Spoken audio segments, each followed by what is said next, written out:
রয়েছে Jessore road metro স্টেশনে, যেখানে প্রথম আসবেন প্রধানমন্ত্রী নরেন্দ্র মোদী।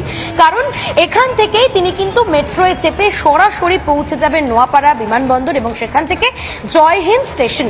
অর্থাৎ এই তিনটে মেট্রো রুটের নবনির্মিত 13.61 দীর্ঘ এই মেট্রো রুটের যে উদ্বোধন, সেটা কিন্তু শুরু হচ্ছে এখান থেকেই।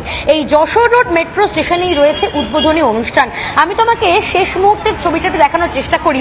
একেবারে ব্যস্ততা যাকে বলে, তুঙ্গে উঠেছে ব্যস্ততা। একদিকে তুমি দেখতে পাচ্ছ মেট্রো কর্তৃপক্ষ, তারা কিন্তু এসে উপস্থিত হয়েছে, তারা নিজেদের মধ্যে শেষ মুহূর্তের পর্যালোচনা করে নিচ্ছেন।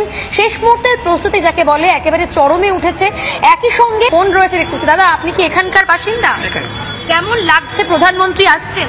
খুব ভালো, খুব ভালো। মানে আমাদের এত সুন্দর একটা এয়ারপোর্ট পেয়ে, মানে ইয়ে পেয়েছি, রেল পেয়েছি, মেট্রো রেল একদম ঘরের সামনে, যেখান থেকে আমরা হাওড়ায় যেতে পারবো, যেখান থেকে প্ল্যানেটে যাব অনেক কম সময়, অনেক রিল্যাক্সভাবে যেতে পারবো।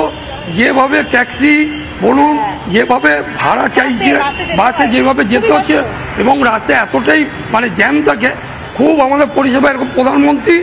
তারপরেও বলছি, এই রাস্তাঘাটের যে অবস্থা, প্রতি বছর যদি প্রধানমন্ত্রী আসে তাহলে অন্তত পক্ষে রাস্তাগুলো ঠিক হয়, তার আগে রাস্তা ঠিক হয়। শুনতে পাচ্ছি